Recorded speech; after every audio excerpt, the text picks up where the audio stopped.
hide your wife, hide your kids, especially your kids, because La Llorona might get them and cry on them and also drown them. The Curse of La Lorona movie review.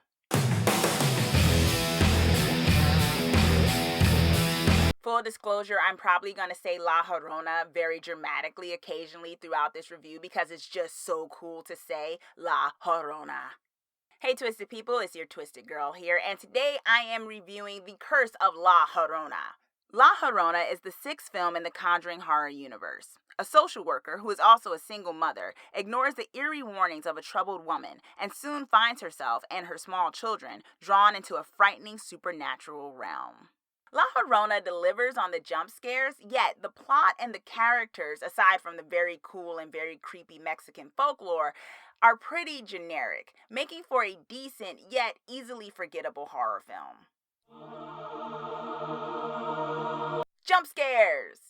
I'm not one of those people who dislike jump scares. I actually really enjoy jump scares. It makes for a very cool first viewing of a film. The question then is it just all jump scares to the point where you won't watch the film again? And I think I'm going to add this to the pros because I do think the jump scares were cool enough that I'm like, okay, this is a great first viewing of a film. And I think that they were awesome in the sense of the way the camera was following the protagonist, where it made it so it was kind of, claustrophobic. You didn't know what was around the corner because you only saw like right where the character was. So I thought it did it in a very cool way that did keep you on your toes. And I don't think the jump scares were completely predictable the whole time. Although I will say there is a little bit of a catch with this pro in that it does depend a lot on the jump scare tactic, which makes you wonder if you would enjoy it as much the second or third time that you watch. But this first viewing, I really enjoyed the jump scares. They delivered. I liked the jump scares. Folklore and monster storytelling. Can we give it up for the fact that we have a movie, I guess you consider it mainstream. I mean, it was, a mainstream movie that is a folklore that isn't the tried and true, like Bloody Mary or insert all the ones we've heard before here. I always enjoy a new monster. I think new monsters are fun. That's why I enjoyed The Nun, although a lot of people didn't care for it in the Conjuring universe, but I enjoyed The Nun, and I enjoyed La Llorona too, because I like the fact, one, this is real Mexican folklore, right? This is a oral story that has been passed down from generation to generation. It's a very chilling story too. The idea of this beautiful woman who, scorned lover basically drowns her children out of jealousy and rage, and is basically forced to walk the earth, and she becomes this really dark entity.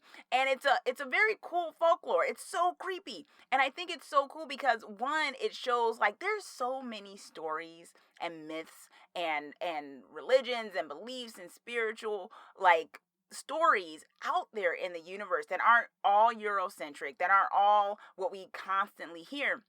And they'd be so cool to explore. And I like the fact that this movie chooses to do so. And because it chooses to explore it, you get a different kind of tinge.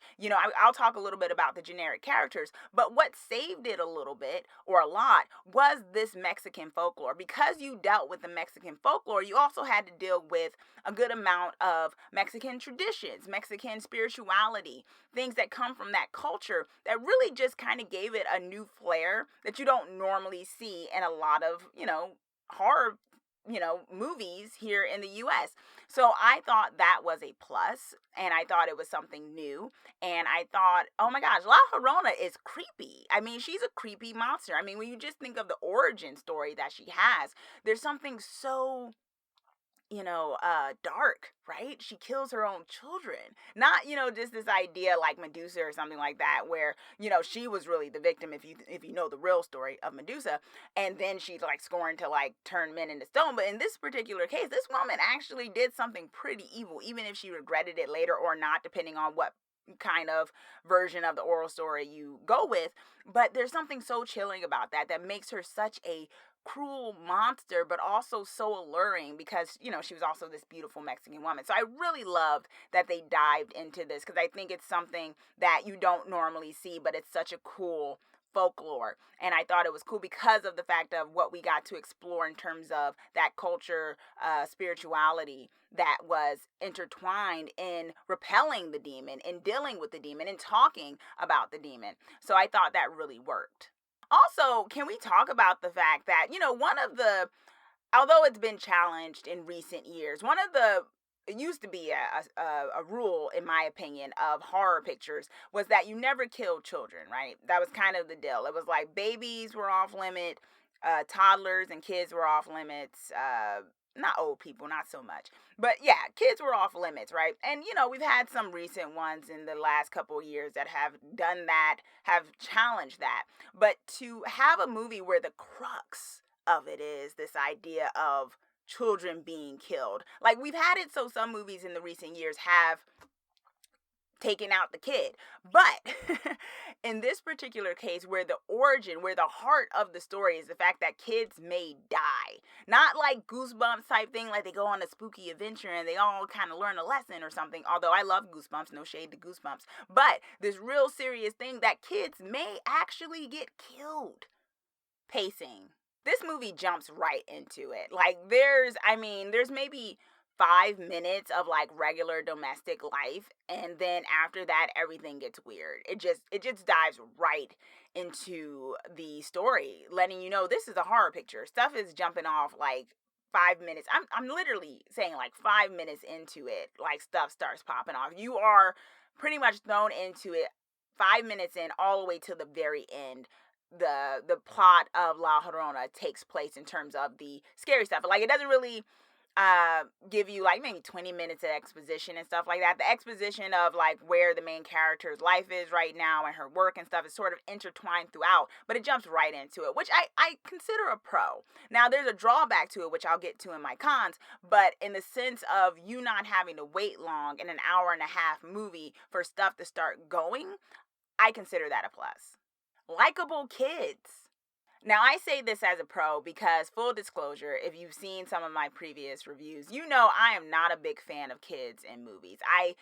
Particularly horror pictures, because I think they're usually plot devices, if we're just being honest, to make stupid decisions, to get into trouble, and to keep the plot going and to raise the stakes. Like, they do dumb stuff, and that, causes more problems, and that's how the story keeps going. And I think it's a little lazy sometimes, and I think usually because of that. Now, I'm not saying I don't like kids in real life. I'm talking about movie kids, fiction kids, where they're made to be either really obnoxious or just really just like not smart, and they just do things counterintuitive to wanting to live. And so I get frustrated with that because I think some filmmakers tend to depend on that too much to keep the story going. And I think in this particular case, like I was saying, the fact that the heart of this movie is the idea that children may die. They did a very good job in making it so that the kids were not unlikable. And I don't mean I needed to love the kids, because I didn't love the kids. I didn't get to know them well enough to love them. But they weren't made to make bad decision after bad decision, thus causing the main character, the mother, to constantly have to save them in that kind of contrived way. Generic characters and plot. Now, in this particular regard, I'm not talking about La Llorona herself. Like, I think that is what saved the film. The fact that this was such a different kind of monster than we've seen before, such a different kind of character, and, she just hasn't been explored in, like, mainstream movies in terms of, like, straight up horror, good, scary time at the theater, right? So, in that regard, that's what saved the film. Now, I want to say that if you minus La Llorona and you put in something like Bloody Mary, and I think there's been some films on Bloody Mary and other things, if you put like a character we're used to in the place of La Llorona, then this movie would have been even more generic than it actually was. And I'm talking about that in the sense of the characters, right? Like I said, the pacing was awesome. It got right into it. But even in the midst of that, that can be a great thing, to not have to wait long in an hour and a half movie for stuff to happen. But you also have to make it so that while the action is happening, while the scares are happening, you want to get to know the characters, right? A little bit. So you kind of, know about their journey. You don't have to love the characters. You just got to get to know them a little bit. So it doesn't feel like flimsy. for lack of a better word, right? And I think the movie didn't do a very good job on that, because I felt like, with the mother, with the kids, you understood their plight, but it was kind of like, I don't know these people. It's kind of like they're and gone sort of a feel. Like, sort of like I don't want to say like a Crypt Keeper episode in that regard, like a slightly longer one where you kind of get to know the person briefly, but it's really about that particular monster. But it sort of felt like that. And I think one of the things I've loved about certain Conjuring movies, such as with Ed and Lorraine and that particular, when they focus on their story, is that you know them as characters, right? You know them as their personalities. You care in the sense of getting to know them on a deeper depth, so the stakes are a bit higher. And I felt like we were kind of thrown into the stakes of this woman that we met like 5 minutes into the movie, and her kids, who we also met 5 minutes into the movie. And yes, you don't have a lot of time, but there was nothing that made them stand out. Child death. I know, yeah, this is La Llorona. She kills kids. But, some movies might have done it where it's like, maybe she won't kill any kids. Yeah, no, it happens. So that's definitely a trigger warning. Yes, the Curse of La Llorona is twisted approved. Not in the sense of like enthusiastically, oh my gosh, you have to run to see this film, but more so along the lines of, it's a solid horror picture. You'll probably forget most of it by the end of the week, except for the folklore of La Llorona herself, which is a very cool folklore. But in the sense of the movie itself, like the plotting and the characters that were added and stuff, easy come, easy go. Okay, Twisted People, that is my review of The Curse of La Llorona. Do you agree with my review? Did you like the movie? Did you not like the movie? What did you think about the fact that we're getting some different kind of folklore that isn't the tried and true, like Bloody Mary, and I dare you to say that 3 times in the mirror with the lights out, and others that we're normally used to? I think it's very cool. Do you think it's very cool? Do you have some recommendations for other folklore that you think they should be making movies out of that they haven't yet? Let me know. Comment down below, and also be sure to subscribe so that you are the first to know when I post my videos. Thanks for watching, y'all.